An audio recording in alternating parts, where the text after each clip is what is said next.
Quick video response to divinity on the subject of marriage. Watch your previous video, read some of the comments. First off, a lot of people are saying, asking the question, is marriage religious?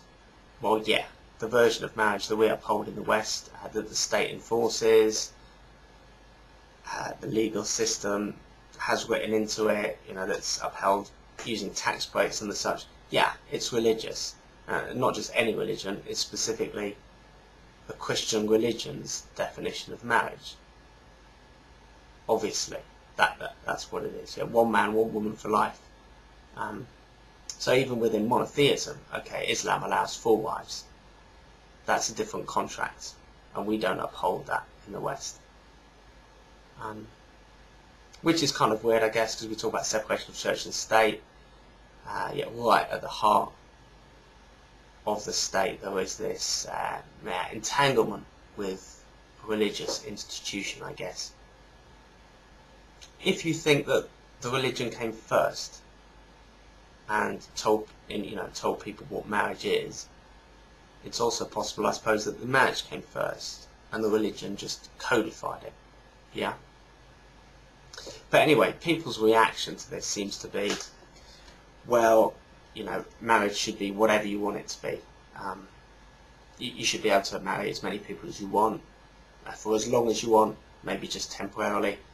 And why stop at romantic attachments? Maybe we can have this type of contract with a friend, or a brother, or a sister.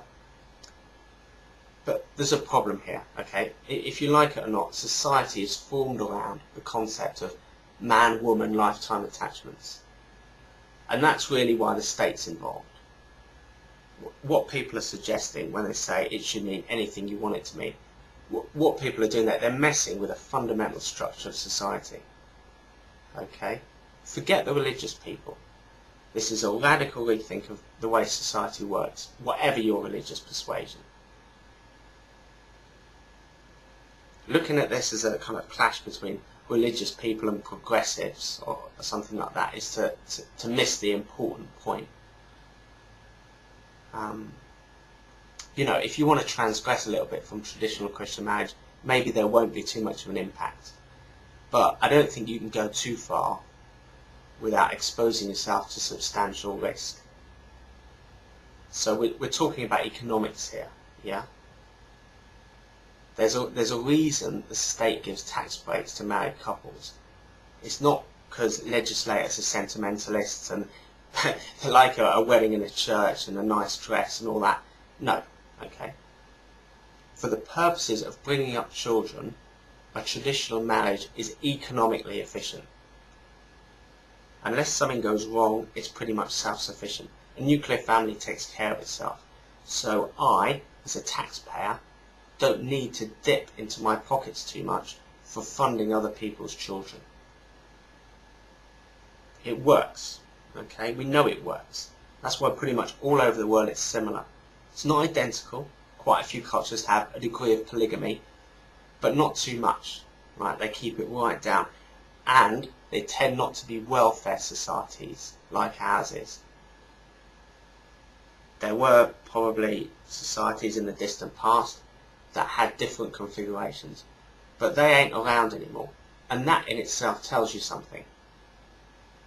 So if you can imagine a guy married to 5 women and having kids with all of them, and they're all on welfare, that's expensive, and I don't want to pay for that. In the last 50 years people have been doing it anyway, but do we need to legitimise that further? And it's usually not a guy with a whole load of women, it's usually women with a whole load of guys. Over here in the UK, we have a very generous welfare system. I personally know a number of women, 3 or 4 kids by different men. The men are long gone, so the state steps in as the surrogate father, provides a house, provides money for the children. That is not an efficient model, okay? So, when people want to be all radical and they want to change everything, let's change the world, what I would say is it's going to cost. So forget religion and think about your wallet, yeah? Okay, have a good one.